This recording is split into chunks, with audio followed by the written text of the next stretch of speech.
publicized in the Episcopal Church or talk about very often, but I hear from God. I hear from God in all sorts of different ways. And I practice, it's like a muscle.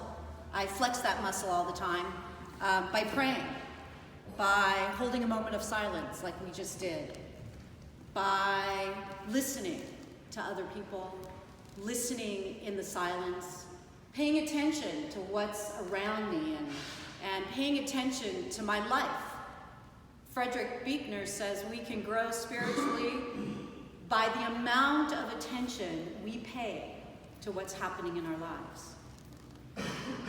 I heard from God when I was living in Lubbock, Texas, and I was like 17 years old. I was working as a waitress at a coffee shop across the street from Texas Tech University. Midnight to 6 or 7 a.m. in the morning, I was in a relationship that was really destructive. I had dropped out of high school and I was a runaway. And for a moment I was quiet, and it was in the stillness of the morning, and I woke up, and what I heard was, "You can go home, you don't belong here." I didn't know that that was the voice of God. I wouldn't necessarily have said that then, but I say that now. And it happened again later on. I was married and I had 2 small children, and I was battling all kinds of marital issues and relationship stuff and my addiction and all kinds of stuff. And I sat on a porch and I looked out into the park across the street from where we lived. My kids were playing in the house, and I heard, "You don't have to stay here. It's gonna be okay. You are going to be okay. Your children are gonna be okay. Your husband is gonna be okay. Everything is gonna be okay." And so I left. I heard again from God. I would definitely say this is one, because if you hear it once, you can be like, okay, somebody like recommends a book or says something to you. You can pass it off as coincidence, but when you hear it 2 times from 2 completely different sources, it might be worth paying attention. And I've told you this story before, and so I'll say it really quickly for those who don't know. Before I got to St. Stephen's, I was in the middle of a very, very dry, hot desert period. My soul had been crushed. I was disappointed in the church. I didn't know which way I was going. It was incredibly painful. And I had gone to a conference with Richard Rohr and Ilia DeLeo, who's an amazing theologian and Franciscan nun, and Rob Bell was there, and of course Richard Rohr. And I was with my friend Ryan, who works at Fuller. He's a professor at Fuller. And I was walking down the hall, and someone was like chasing after me saying, "Ryan's wife, Ryan's wife." And I turned around, I was like, little short hair, curly hair, young woman with dark hair. And I'm like, "I'm really sorry, I'm not Ryan's wife." I didn't know she was talking to me. And she said, "Oh, you're not?" I said, No, I'm just Ryan's friend. We're both from Pasadena and we'd gone to some conferences together. She said, "Oh, I'm really sorry. My name's Sarah LaPenta H." I said, "I know, you're the Episcopal priest that served last night at the conference in our Eucharist service." She said, "Yeah." I said, "Oh my gosh." And then I proceeded to tell this woman I had never met before in my life, who had been ordained in the Diocese of Los Angeles, who had served right here at St. Stephen's Hollywood, my whole story of lament and sadness and grief and loss and disappointment. "What do I do?" I said. "I don't know if I belong in this church. I don't know if I'm priest material. I don't know where I fit." She said, "You need to go talk to Jamie at St. Stephen's in Hollywood." I was like, all right. I went home from that conference and I picked up the phone and I was talking to my friend Tim. And Tim and Michelle, who's here, had been coming that summer, 2014, I think, so it was 4 years ago. She'd been coming that summer. And Tim, we were just talking about stuff, and Tim was like, "Oh my gosh, you need to go to this church. I've been going all summer long. The guy's like starting up to do some stuff in Eagle Rock, and there's a church in Eagle Rock that's struggling, and I think you would really like this guy." "Really? Where are you going?" "St. Stephen's in Hollywood." I'm like, oh, and because I'm a priest, and because I'm on a spiritual path, I'm like, that must be God. And I did what God asked me to do through Sarah LaPenta H and through Tim, and I came to St. Stephen's Hollywood, and here I am. And I see God. I see God everywhere. I see God on the street. I see God in incredible, the other thing I want to say about listening to God is listening to other people's stories, because I hear God in the stories that other people tell about their lives. These incredible stories of healing, of grace that come from other people to them and heal their bodies and their souls and their hearts and their minds. And I see God everywhere, and I make a point to see God. And it's hard. It's really hard. And I can tell you this morning that it was and is extremely hard. And I started with a different sermon on Friday, and last night my heart is so troubled, and my sadness is so deep, and the grief is so intense that I didn't know what I was going to say this morning. And I decided I would try to look for God. So this week has been harrowing, to say the least.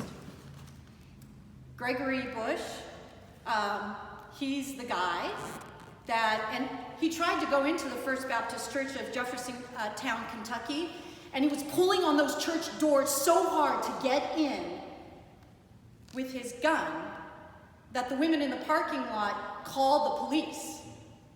And he ended up at a Kroger, and he killed 2 people, Vicki Lee Jones and Marie Stallard. And then Caesar Sayok Jr., who's incredibly sounds like mentally ill, whose mother said, please go get some help, and he didn't. He was arrested on suspicion of sending all these packages. The ones with all the pipe bombs to the Democratic politicians and famous people that support them. And then yesterday, Robert Bowers walked into the Tree of Life Synagogue and opened fire and killed 11 people and wounded 6. I have no words because there aren't any, and I'm not going to try to pretend to give you any words of wisdom.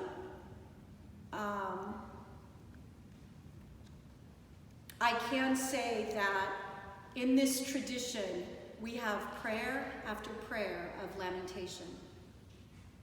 And that lamentation is when we are overcome with the presence of chaos and brokenness and grief. I'm telling you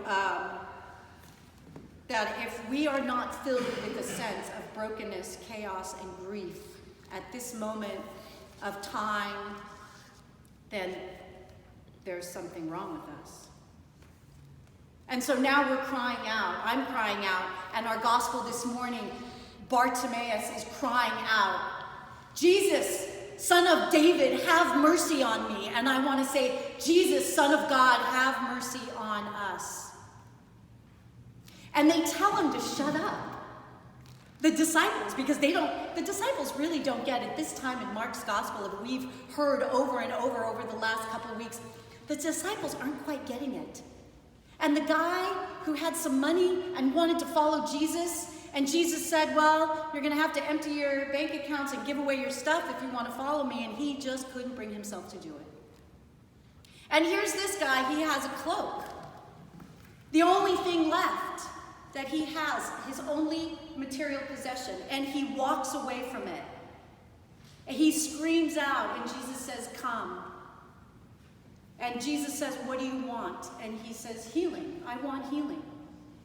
And Jesus says, you are healed. And he leaves everything. And Jesus says, okay, go away and go tell everybody, go home now, you can go. And the guy's like, no way, I'm following you. And I can only say that Bartimaeus' commitment to follow the way of peace and justice and love and mercy and grace that Jesus the Christ shows us is my call to recommit to that journey. So I want to find God. And I don't know if I can find God right now, here, this moment. I know that I can see that God is here because you guys all showed up and you didn't have to show up today. And I think anytime anybody shows up to church, That's God moving and working in the world. And here's a couple other reminders, because I have to be reminded so that tomorrow morning I can get up again. And I have to be reminded, where is God working in the world? Where has God worked in the world? So I have some pictures I'm going to show you. So this guy, I don't know if you remember this guy? This is the guy from the Boston Marathon. His name's Carlos Arredondo. I can't read my own writing.